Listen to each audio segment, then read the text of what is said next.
They said the ocean doesn't care about your bloodline, but Duke Valerius of Blackwood refused to believe it. Stranded on a desolate island, with nothing but the clothes on his back and the maid he barely recognized, he thought the rules of society still applied. He thought he could command the tides. He was wrong. When he threw a raw, muddy fish at her feet and barked an order to cook it, he expected obedience. Instead, he got a revolution. She didn't just refuse. She tore the very fabric of his reality apart with a single bite and a whisper. This isn't just a survival story. It's the brutal, beautiful undoing of a man who thought he owned the world, and the woman who taught him he was just a guest in hers. Listen closely, because the truth of what happened on Skeleton Key has never been told, until now. The year was 1884, and the RMS Gilded Swan was the envy of the Atlantic. It was a floating palace of mahogany and velvet, designed to ferry the aristocracy from Southampton to New York in a bubble of champagne and ignorance. In the first-class dining saloon, the air smelled of roasted pheasant and expensive cigars. Valerius, the Duke of Blackwood, sat at the head of the captain's table, swirling a glass of aged cognac. He was a man of 32, with sharp features that seemed carved from cold marble and eyes the color of a stormy sea. Fitting, considering what was to come. Valerius was not a cruel man by intention, but he was a man of systems. He believed in order. He believed that the world functioned because men like him stood at the top, holding the ceiling up so the rest could scurry beneath it. "You seem distant tonight, Your Grace," Lady Isadora murmured, leaning in close enough for him to smell her lavender perfume. "Merely contemplating the merger in New York, Isadora," Valerius replied, his voice a smooth baritone that commanded attention without raising in volume. "The railways won't build themselves." 3 decks below, the air smelled of coal dust, boiled cabbage, and damp wool. Serafina, a maid of 24 with rough hands and eyes that missed nothing, was currently on her knees, scrubbing a stain out of a passenger's silk chemise. She wasn't supposed to be here. She was supposed to be in a bakery in Cornwall, kneading dough and laughing with her sisters. But debt was a heavy chain, and service to the House of Blackwood paid better than bread. Serafina knew the Duke only as a profile on a coin or a distant figure walking past while she held a door open, eyes cast downward. He was the sun. She was the shadow that vanished when he looked directly at it. The disaster didn't happen with a bang, but with a shudder.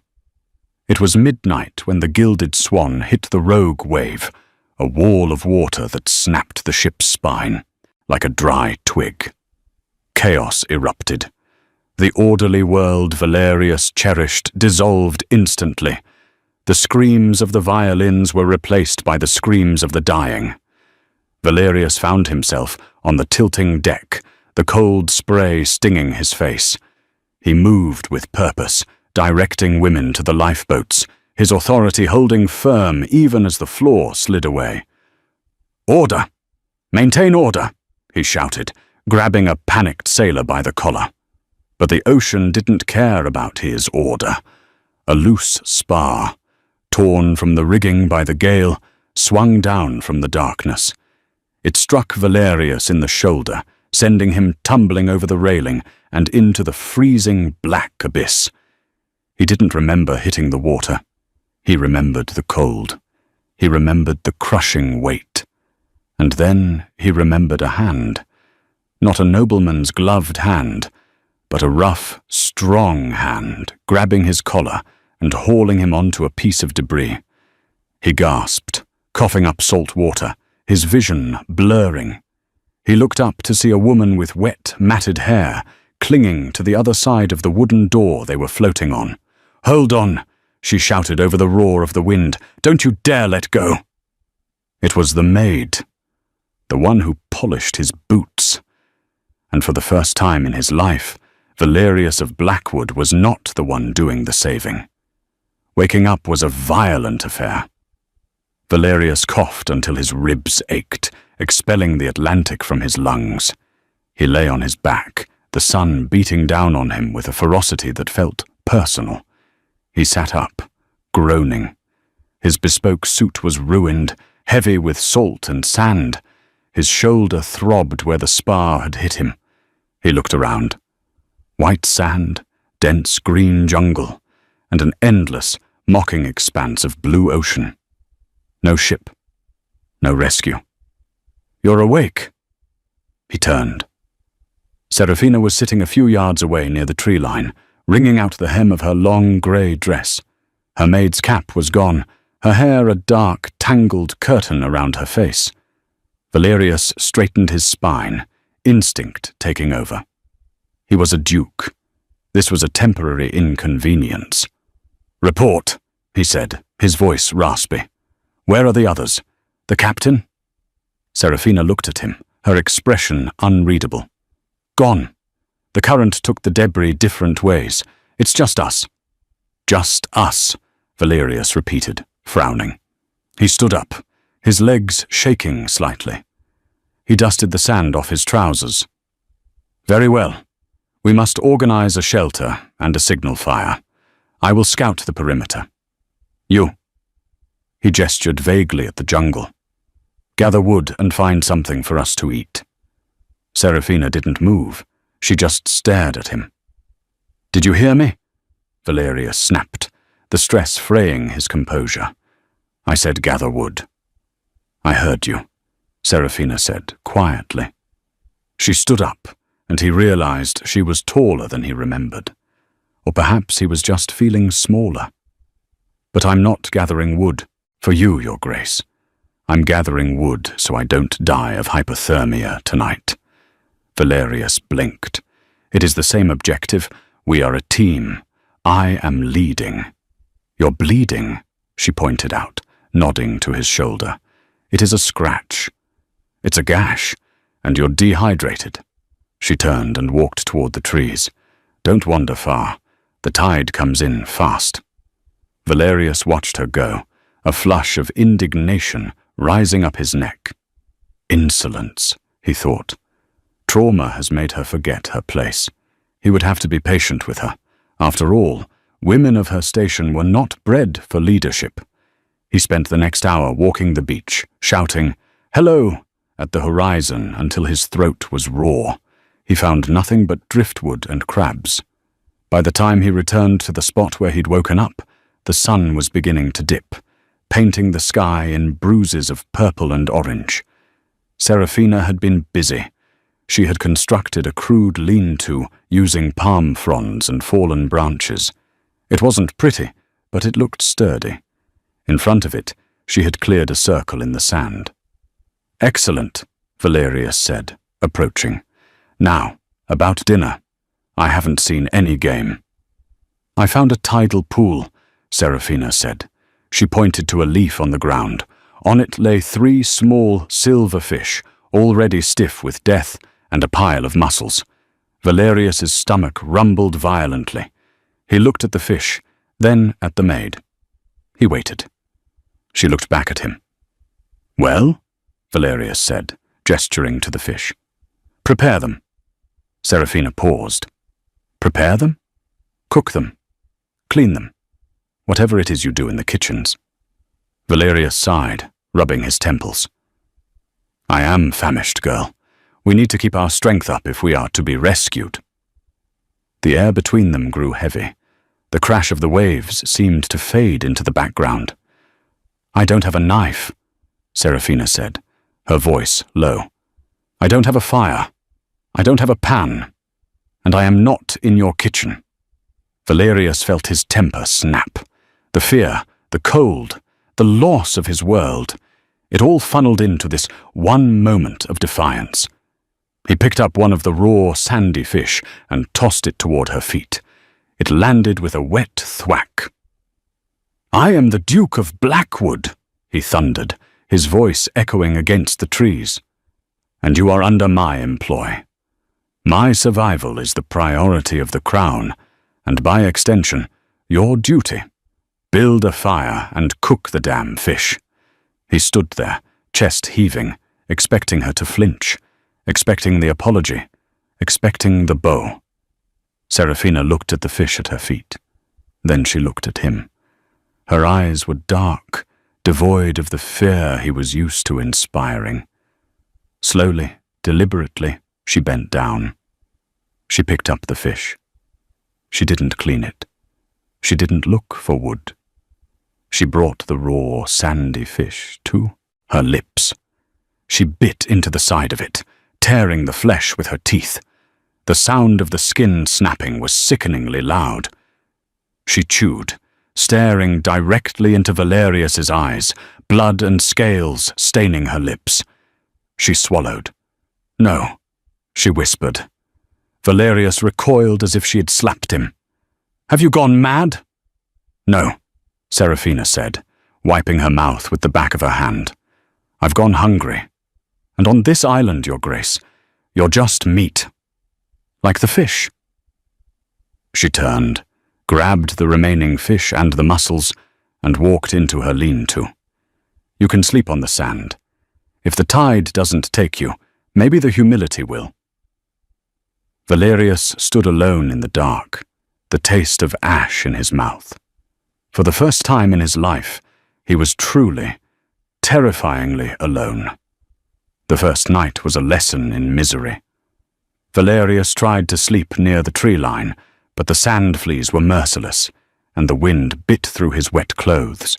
He could hear Serafina's breathing inside the shelter, steady, rhythmic, warm. He hated her. He hated her for her insolence, for her selfishness, and mostly for the fact that she was right.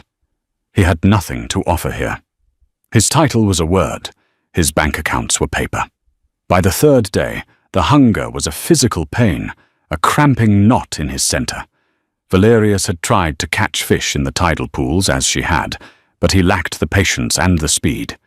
He had cut his foot on coral and sunburned his nose until it blistered. Serafina, conversely, was thriving, or at least surviving. She had found a sharp piece of flint to gut the fish. She had managed to start a small, smoky fire using dry coconut husks and the friction of 2 sticks, a task that had taken her 4 hours of swearing and sweating, but she had done it. Valerius sat on a log, watching her roast a crab over the small flame.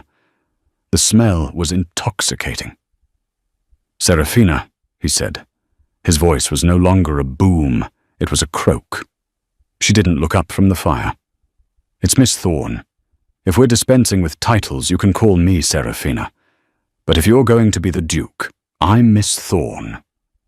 "Serafina," he corrected, humbling himself. "Please." She rotated the crab. "Please what?" "I am starving." She looked at him then. He was a wreck. The impeccable Duke of Blackwood was covered in sand, his beard growing in patchy and wild, his lips cracked. "I know," she said. "Will you not share?" "Why should I?" She asked it not with malice, but with genuine curiosity. "Give me one reason. A real reason. Not because I'm a duke, or because I'm a man. What have you done to earn this crab?" Valerius opened his mouth, then closed it. "I own the land you grew up on," he wanted to say. "I pay your wages. But those things didn't exist here. I kept watch while you slept," he lied weakly. Serafina snorted. "You passed out from exhaustion. I heard you snoring." She pulled the crab off the fire and cracked a leg open. The white meat steamed. She extended it toward him. Valerius reached for it, his hands trembling. "Wait!" She pulled it back. "A trade." "I have nothing," he whispered. "You have hands," Serafina said. "Tomorrow you carry the coconuts I knock down. You dig the latrine trench. You weave the palm fronds for the roof. You work for me." Valerius stared at the crab leg. To agree was to abdicate everything he was. It was to become a servant to his servant. His stomach roared. "Agreed!" he rasped. She handed him the meat. He ate it so fast he burned his tongue, and it was the best thing he had ever tasted. As he ate, he watched her. She wasn't just a maid. The way she moved, the way she assessed the environment, it spoke of a knowledge he didn't understand. "Where did you learn this?" he asked, licking grease from his fingers. "The fire. The fishing?" Serafina poked the embers with a stick. "My father wasn't a baker, Valerius. He was a poacher in the king's woods before he got caught. He taught me to live off the land before he was shipped off to the colonies. I grew up gutting rabbits while you were learning Latin." Valerius looked at her with new eyes. The skills he had deemed lowly or criminal were now the only things keeping him alive. "And the no?" he asked softly. "When you ate the fish raw?" Serafina's expression hardened. "I spent 7 years in your manor, Your Grace. I've been invisible. I've been ordered to clean up sick, to scrub floors until my knees bled, to be silent. When we hit the water, I realized something. If I die here, I die as Serafina, not as the maid. I won't take orders from a dead man." "I am not dead," Valerius said, though he felt like a ghost. "Not yet," she said, "but you will be if you don't learn to listen." The next morning, the Duke of Blackwood learned to dig a latrine. The days turned into weeks. The dynamic on the island shifted, settled, and solidified. Serafina was the captain. Valerius was the crew. He hauled wood, he carried water, he smashed coconuts, and in return she taught him. She taught him how to read the clouds for rain. She taught him which berries made your stomach cramp and which ones were sweet. She taught him that silence wasn't empty. It was full of information. And slowly, Valerius began to change. The arrogance was scrubbed away by sand and salt, revealing something harder, yet more human underneath. He stopped thinking about the merger in New York. He started thinking about how to make Serafina smile. Because that was the new danger. It wasn't just survival anymore. He was beginning to admire her. He watched her wade into the surf, spear in hand, her dress tied up around her thighs, fierce and beautiful as an Amazon queen. One evening, about a month in, they were sitting by the fire. Valerius had successfully caught a large grouper that day, his first real catch. He was ridiculously proud of it. "Not bad," Serafina said, inspecting the fish. "You didn't mangle the fillet." "High praise from the master," Valerius teased. It was the first time he had joked. Serafina looked at him, surprised. A smile tugged at the corner of her mouth. "Don't let it go to your head, errand boy."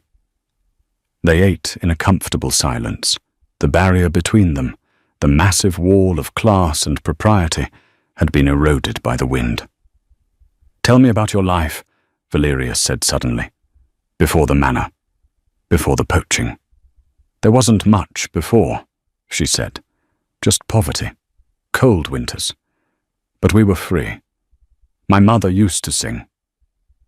"My mother never sang," Valerius admitted. "She only spoke in corrections. Stand up straight, Valerius. Don't laugh so loud, Valerius. Remember who you are, Valerius." "And who are you?" Serafina asked, leaning forward, the firelight dancing in her eyes. Valerius looked at his hands, calloused, dirty, scarred. "I don't know anymore. I thought I was the Duke, but the Duke couldn't catch this fish." "No," Serafina said softly. "The Duke would have starved. You are becoming something else." She reached out and brushed a smudge of charcoal from his cheek. Her touch was electric. Valerius froze, his heart hammering against his ribs like a trapped bird. "Serafina," he breathed. She pulled her hand back, the moment breaking. "Get some sleep, Valerius. We need to reinforce the shelter tomorrow. The storm season is coming." But as he lay on his bed of palm fronds that night, Valerius knew the storm was already here. It was inside him. And for the first time, he didn't want to be rescued. He didn't want to go back to being the Duke. He wanted to stay here, in this kingdom of sand, with the woman who had taught him how to be a man. But fate, as it turned out, had a cruel sense of humor. 2 days later, a ship appeared on the horizon. The ship that appeared on the horizon was the HMS Vanguard, a British naval vessel patrolling the trade routes. As the longboat cut through the surf to rescue them, Valerius felt a strange, cold dread settle in his stomach. He looked at Serafina. She was standing on the beach, her spine straight, her hands clasped in front of her.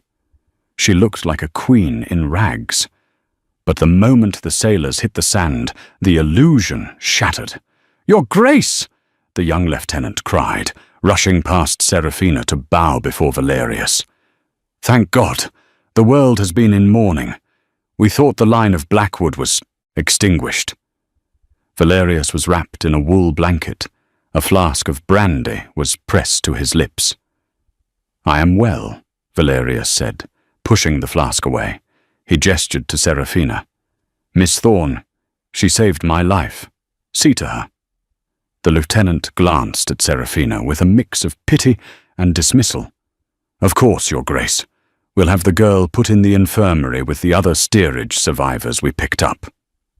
"She's not steerage," Valerius snapped, the old authority returning, but with a new, defensive edge. "She is with me." "Protocol, Your Grace," the lieutenant said apologetically. "Officers and gentlemen in the quarters, civilians and servants below. It's for her own comfort." Serafina caught Valerius's eye. The connection they had built, the shared fire, the laughter, the silence, was evaporating like mist in the sun. She gave him a small, sad smile. It was a smile of resignation. She knew this world better than he did. She knew that on the island they were just a man and a woman, but here they were a duke and a drudge. "It's all right," she said softly. "Go, Your Grace. Be the Duke." She turned and followed the sailors without a fight. Valerius watched her go, a scream trapped in his throat. The journey back to London was a blur of luxury that felt like torture. Valerius was shaved, bathed, and dressed in stiff, starched linens that made his skin crawl. He ate 5-course meals that tasted like cardboard. Every time he tried to go below decks to see Serafina, the captain or a doctor would intercept him. "Rest, Your Grace. You are in shock. Best not to agitate yourself with the lower decks." They were keeping them apart, not out of malice, but out of the sheer, unbreakable inertia of the class system. The island had been a dream. This was the waking nightmare. When they docked in Southampton, the press was waiting. Flashbulbs popped like lightning. Valerius was whisked away into a private carriage, flanked by lawyers and family retainers. He craned his neck, looking out the back window, searching the crowd for a glimpse of dark hair and grey eyes. He saw nothing but a sea of strangers. He returned to Blackwood Manor, a sprawling estate in the countryside that had stood for 300 years. It was cold, echoing, and filled with servants who bowed so low they looked like they were breaking. Valerius walked into his study. His massive mahogany desk was piled high with condolences and business papers. He sat down, his hands gripping the leather arms of the chair. He looked at the clean, pale skin of his hands. The calluses were beginning to soften. He felt a sudden, violent surge of rage. He swept the papers off the desk, sending inkwells and letters crashing to the floor.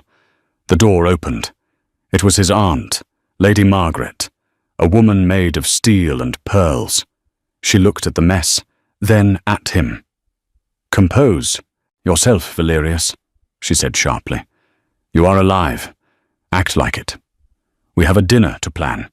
The king is asking after you." "Where is she?" Valerius asked, his voice low. "Where is who?" "Seraphina Thorne, the maid who was on the ship." Lady Margaret pursed her lips. "Ah, the girl." She was paid a generous severance for her troubles and dismissed. We couldn't very well have her telling tales of whatever savage degradation occurred on that island. It wouldn't be proper. "Dismissed?" Valerius stood up. "You fired her?" "I protected the family name," Margaret said coolly. "And she took the money, Valerius. They always take the money." Valerius sank back into his chair. "She took the money. Of course she did. She had to survive. That was the first rule she had taught him. Survival is the only currency. But the thought that she was gone, truly gone, left a hollow space in his chest that no amount of civilized order could fill. 3 months passed. London society declared that the Duke of Blackwood had made a miraculous recovery. He was back at the helm of his shipping empire. He attended the opera. He was seen riding in Hyde Park. But the servants at Blackwood Manor told a different story in hushed whispers. They said the Duke was haunted. They said he refused to sleep in his 4-poster bed, preferring to sleep on a hard rug near the fireplace. They said he would stare at his dinner, roasted lamb, glazed carrots, heavy creams, and push it away, asking for simple grilled fish with no sauce. Valerius was drowning. The city felt like a cage. The chatter of the aristocracy, once his native language, now sounded like the mindless squawking of gulls. He was engaged to be married. It was an arrangement made years ago, now expedited to secure the succession. Lady Clementine Distinct, the daughter of an earl, was beautiful, wealthy, and perfectly vapid. She talked endlessly about hats and horses. "Valerius, are you listening?" Clementine asked one afternoon as they strolled through the Blackwood gardens. I said, "Should we have lilies or roses for the centerpieces?" Valerius looked at a koi pond. He remembered the shark that had circled the reef on the island. He remembered Seraphina standing with a sharpened stick, fearless. "It doesn't matter," he muttered. "Of course it matters," Clementine laughed. "Everything matters." "No," Valerius thought. "Nothing matters here. None of you know how fragile this all is." That evening, unable to sleep, Valerius wandered down to the kitchens. It was Turanduarem. The house was silent. He entered the massive stone-floored scullery, the place where he had never set foot before the shipwreck. He froze. Someone was there. A figure was kneeling by the hearth, scrubbing the soot from the stones. It wasn't Seraphina. It was a young girl, weeping softly as she worked. Valerius stepped forward. "Why are you crying?" The girl gasped and dropped her brush. She scrambled to her feet, curtsying frantically. "Your Grace, I didn't see you. Please don't tell Mrs. Halloway." "I'm not going to tell anyone," Valerius said gently. "Why are you working at this hour?" "I was punished, Your Grace." The girl sniffled. "I dropped a saucer. Mrs. Halloway said I have to scrub the hearths until morning." Valerius looked at the girl's red, raw hands. He saw Seraphina's hands. He saw the cruelty of the system he presided over. "Go to bed," Valerius commanded. "But, Mrs. Halloway." "I said go to bed," Valerius said, his voice hard. "If Halloway has an issue, she can speak to me." The girl fled. Valerius stood alone in the kitchen. He saw a ledger on the table, the staff payroll. He opened it, flipping back through the pages, looking for a name. He found it. Seraphina Thorne. Dismissed October 14th. Severance, $50, £50, the price of his life. But then he saw something else.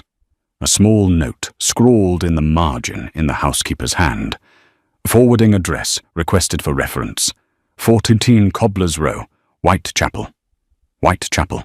The slums. She hadn't gone back to Cornwall. She was here. In London. Valerius closed the book. The air in the kitchen felt suddenly charged. He wasn't the Duke of Blackwood anymore. He was the man who knew how to hunt. Valerius did not go to Whitechapel immediately. He couldn't. The engagement ball was 2 days away, and the social pressure was a physical weight pressing on his neck. The king's cousin was attending. To disappear into the slums now would be social suicide. He told himself he was waiting for the right moment. But in truth, he was afraid. Afraid that she would look at him with those cold eyes and tell him he belonged in the manor, and she belonged in the mud. The night of the ball arrived. Blackwood Manor was a blaze of electric lights and candlelight. An orchestra played waltzes in the ballroom. 300 of England's wealthiest people drank champagne and gossiped. Valerius stood at the top of the grand staircase, Lady Clementine on his arm.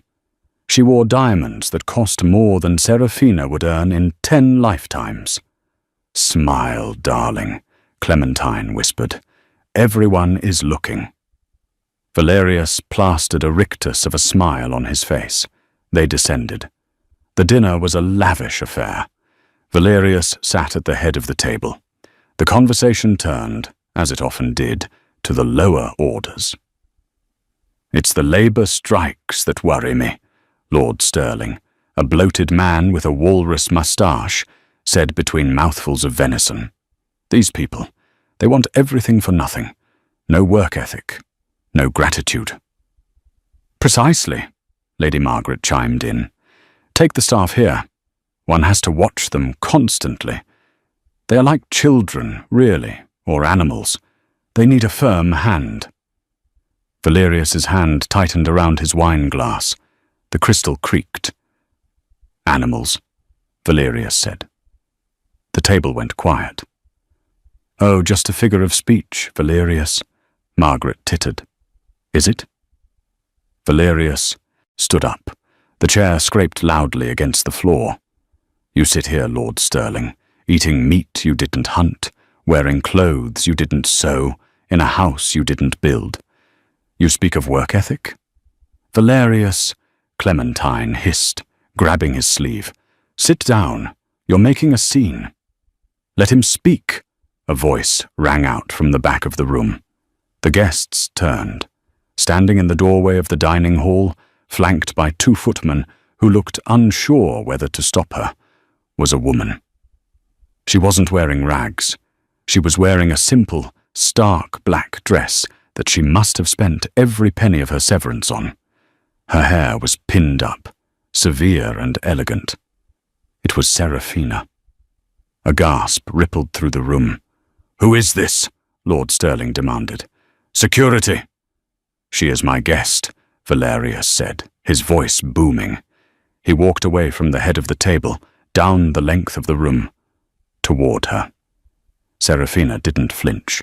She looked tired, thinner than she had been on the island, but her eyes were burning.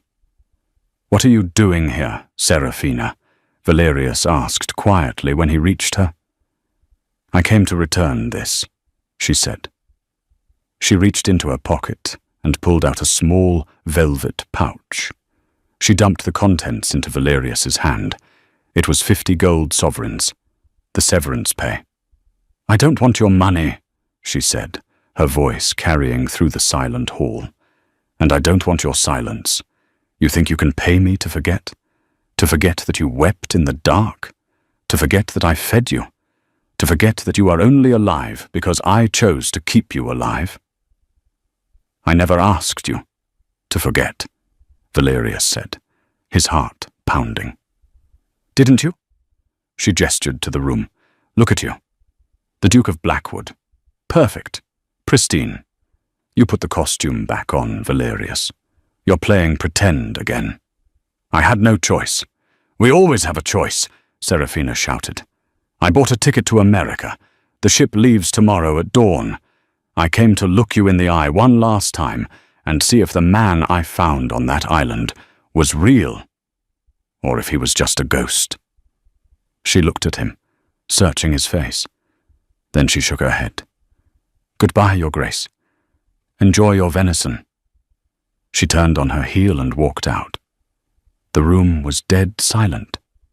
Every eye was on Valerius. Lady Clementine was sobbing. Lady Margaret looked like she was having a stroke. Valerius looked at the gold coins in his hand. He looked at the door where Seraphina had vanished. He looked at the table of aristocrats, soft, pampered, useless. The island, he thought. The island was real. This is the lie. He dropped the coins. They scattered across the floor with a heavy metallic clatter. "Valerius!" Margaret shrieked. "Where are you going?" Valerius tore off his bow tie and threw it on the floor. He unbuttoned his stiff tailcoat and let it slide off his shoulders. "I'm going to catch a ship," he said. He didn't run. Dukes don't run. He strode out of the hall, out of the manor, and into the night. He didn't take a carriage. He took a horse from the stables, mounting it bareback, and galloped toward the London docks. The storm was inside him again, and this time he wasn't going to hide from it. The silence in the banquet hall of Blackwood Manor was heavier than the ocean that had once tried to swallow them. The gold sovereigns Seraphina had thrown lay scattered across the polished parquet floor, glinting under the electric chandeliers like mocking eyes. Valerius stood amidst the wreckage of his social standing. The stiff collar of his dress shirt felt like a noose. The murmurs of the aristocracy, Lady Clementine sobbing, Lord Stirling's indignant huffing, sounded like the buzzing of flies around a corpse. And that was exactly what this life was. A beautiful, gilded corpse. "Valerius!" Lady Margaret's voice cracked like a whip, shrill and desperate. "Pick up those coins. Apologize to the assembly. Sit down." Valerius looked at his hands. They were trembling. Not from fear, but from an adrenaline he hadn't felt since he stood on the beach of Skeleton Key, holding a spear and waiting for a shark to turn.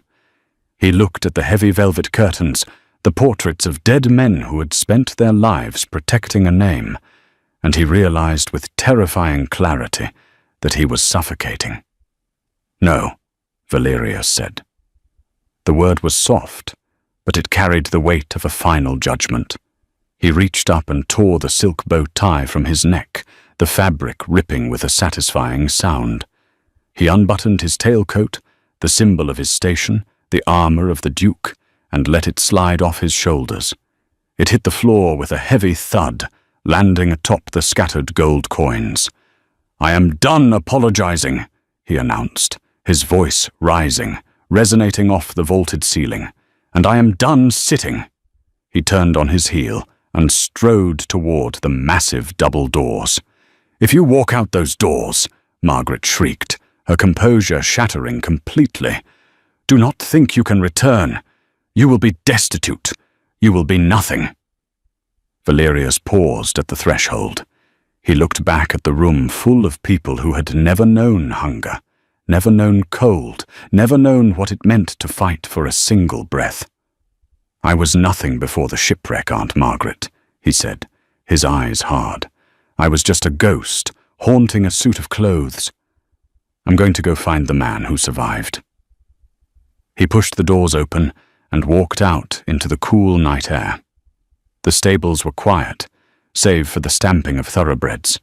The grooms were asleep or sneaking drinks in the tack room. Valerius didn't wait for a saddle. He grabbed a bridle from a hook, the leather cold against his skin, and entered the stall of obsidian, a massive black stallion bred for fox hunting. The horse snorted, sensing the chaotic energy radiating from the man. Valerius swung himself onto the beast's bare back, gripping the mane.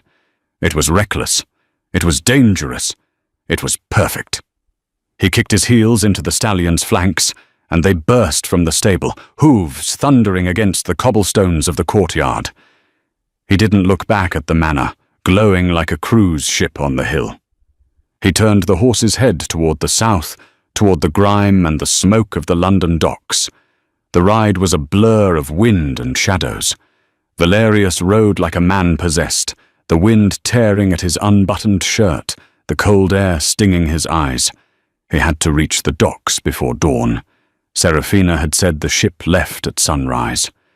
As he galloped through the sleeping countryside, transitioning into the smog-choked outskirts of the city, his mind replayed every moment on the island. The way the firelight had danced on her skin, the grit in her voice when she told him to dig, the taste of the crab leg she had shared with him. He realized now that he hadn't fallen in love with her because she was beautiful. He had fallen in love with her because she was real. In a world of porcelain dolls and paper money, she was the rock. She was the anchor. And without her, he was just drifting. He reached the city limits as the first grey light of dawn began to bleed into the sky. The horse was foaming, its breathing ragged. Valerius slowed to a trot, navigating the labyrinth of cobblestone streets that led to the Thames. The air changed here. It no longer smelled of manicured hedges and rain. It smelled of coal, unwashed bodies, rotting fish, and desperation. It was the smell of the Empire's engine room, the place where people like Seraphina were ground into dust to keep the lights on in manors like Blackwood. He arrived at the Whitechapel docks just as the fog began to lift. The scene was chaotic. Carts laden with crates were being pushed by shouting men.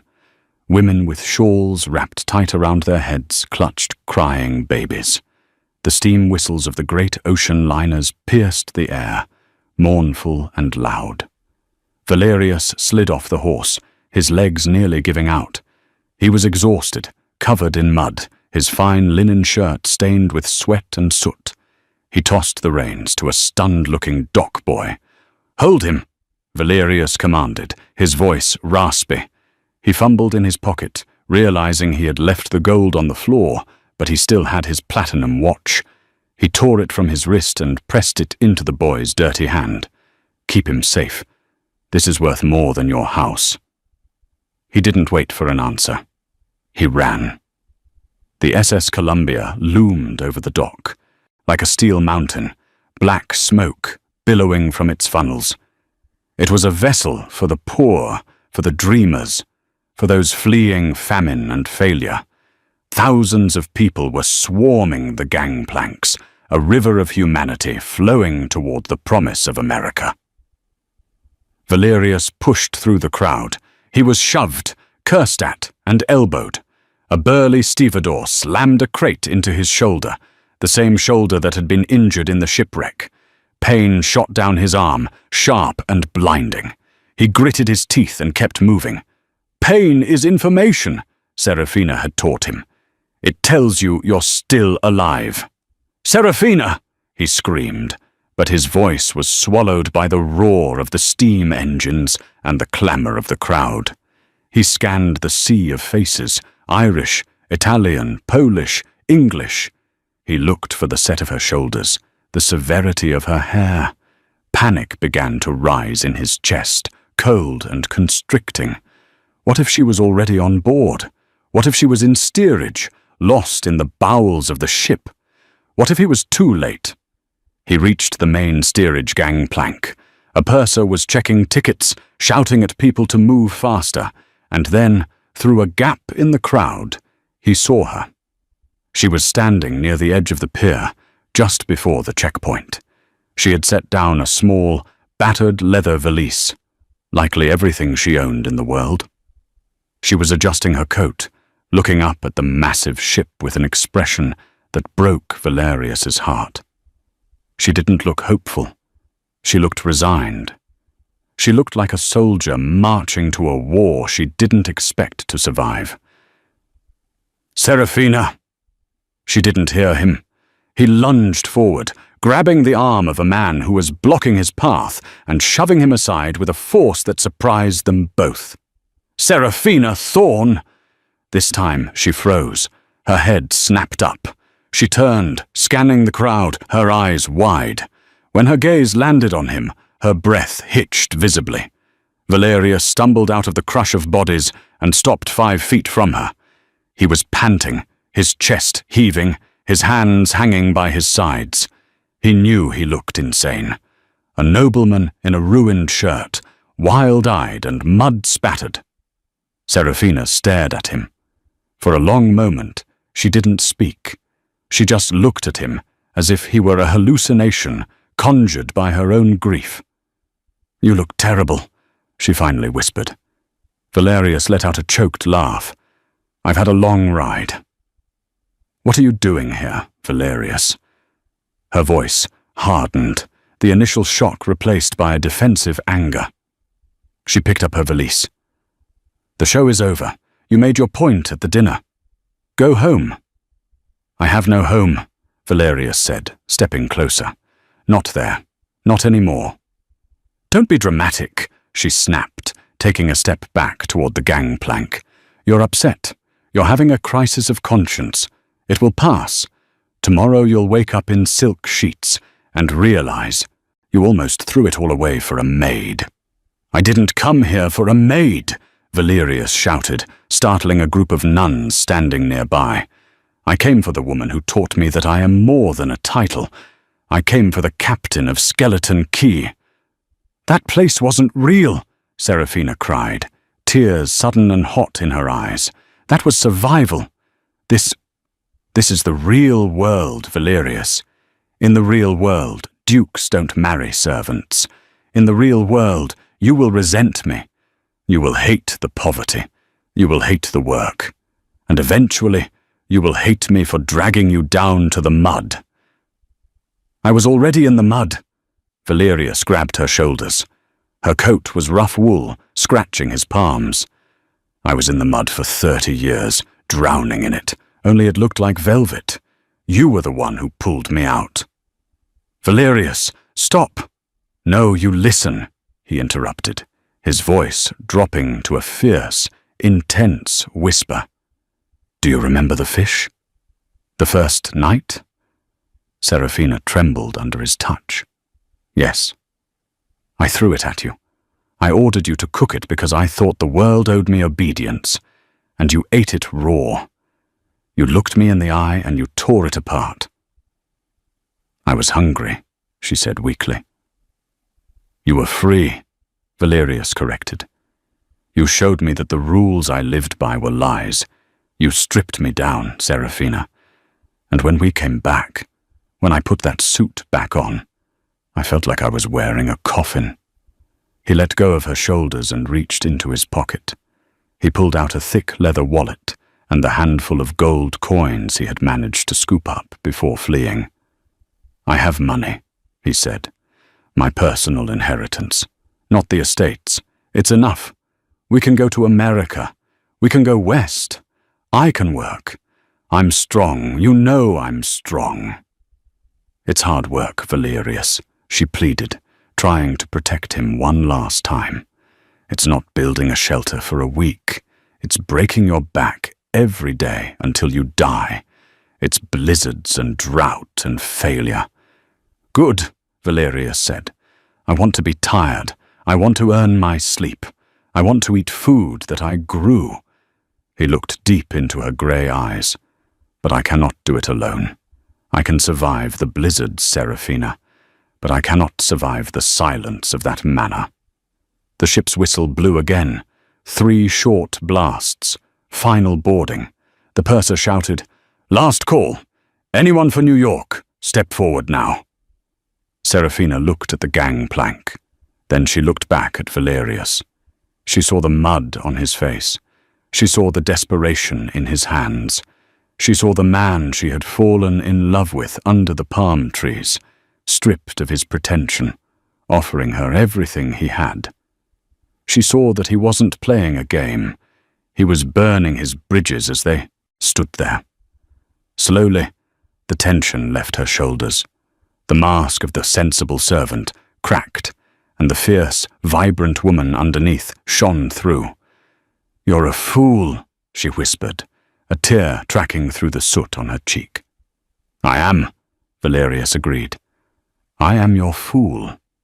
"You don't have a coat," she observed, sniffing. "I'll buy one in New York." "You don't have a ticket." Valerius turned to the purser. "Sir, a cabin. The best you have left." The purser looked Valerius up and down, sneering at his dirty shirt. "First class is full, mate. Only steerage left. 2 bunks near the engine room." Valerius looked at Seraphina. He smiled, a genuine, boyish smile that took 10 years off his face. "Steerage," Valerius said. "Perfect." He slapped the cash onto the purser's barrel. 2 tickets. Seraphina let out a laugh, half sob, half joy. She reached out and took his hand. His palm was calloused, just starting to soften, but still rough enough to hold hers. "Come on then, Valerius," she said, squeezing his hand tight. "Let's go find some trouble." They ran up the gangplank together, hand in hand, disappearing into the belly of the ship, just as the crew began to haul the ropes away. They left behind the titles, the manners, and the expectations of an empire. They carried nothing but a leather valise and the memory of an island that had saved them both. Wyoming Territory, United States. 6 months later. The winter had been brutal. The wind on the high plains howled with a ferocity that made the storms on Skeleton Key seem like gentle breezes. But the cabin held. Valerius had felled the trees himself. Seraphina had chinked the logs with mud and moss. They had blistered hands, aching backs, and skin weathered by the relentless sun and snow. And they had never been happier. Valerius stood on the porch of their small homestead, watching the sun dip below the jagged peaks of the Tetons. He wore denim trousers held up by suspenders, and a flannel shirt that had seen better days. He wiped sweat from his forehead with the back of a glove. Inside, the smell of rabbit stew and baking bread wafted out. Seraphina was singing, a low, melodic tune she used to hum while scrubbing floors. But now she sang it loud, for no one but him and the mountains. "Dinner's ready," she called out, stepping onto the porch. She wiped her hands on her apron. She looked vibrant, healthy, her eyes sharp and clear. Valerius turned and wrapped an arm around her waist, pulling her close. "I was just thinking." "About the merger in New York," she teased, poking his ribs. "About the letter," he said. "I sent it this morning. The post rider took it." "You finally wrote to her?" "I did." Far away, across the Atlantic Ocean, in the suffocating silence of Blackwood Manor, Lady Margaret sat in the study. The estate was in probate litigation. The Articeto king was displeased. The scandal was the talk of the decade. The butler, looking aged and weary, entered with a silver tray. "A letter, my lady, from the Americas." Margaret's hand shook as she took it. She recognized the handwriting. It was elegant, educated, the handwriting of a duke. But the postmark was from a place called Broken Creek. She sliced the envelope open. There was no letter inside, no apology, no plea for funds, no explanation of his madness. There was only a photograph. It was a tintype, grainy and black and white. It showed a rough log cabin in a sea of grass. Standing in front of it were a man and a woman. The man was bearded, rugged, leaning on an axe. The woman stood beside him, holding a rifle in the crook of her arm, smiling fiercely. They looked like pioneers. They looked like survivors. They looked free. Margaret turned the photograph over. On the back, Valerius had written just 3 words, a message that bridged the gap between the dining hall of the Gilded Swan and the prairies of the West, a final answer to the question of who he was. We ate the fish. Lady Margaret stared at the words. She didn't understand. She looked around the room, at the velvet, the gold, the portraits of dead men. The fire in the hearth was dying, turning to cold ash. She looked back at the photo, at the fire in Valerius's eyes. For the first time in her life, the Duchess felt a pang of something sharp and terrible. It wasn't anger, it wasn't shame, it was envy. She crumpled the photograph and threw it into the dying embers. She watched the edges curl and blacken, the image of the happy couple vanishing into smoke. But thousands of miles away, the smoke rising from Valerius's chimney curled into the vast open sky, disappearing into a world that belonged only to them. And that is the story of Valerius and Seraphina. History books will tell you that the Duke of Blackwood was lost at sea, a tragedy that ended a noble line. But now you know the truth. He wasn't lost. He was found. He traded a cold manor for a warm cabin, and a crown of gold for a woman with a will of iron. It makes you wonder, doesn't it? If everything you owned was stripped away tomorrow, your job, your status, your money, who would you be? Would you have the courage to eat the fish and whisper, no to the life that doesn't serve you?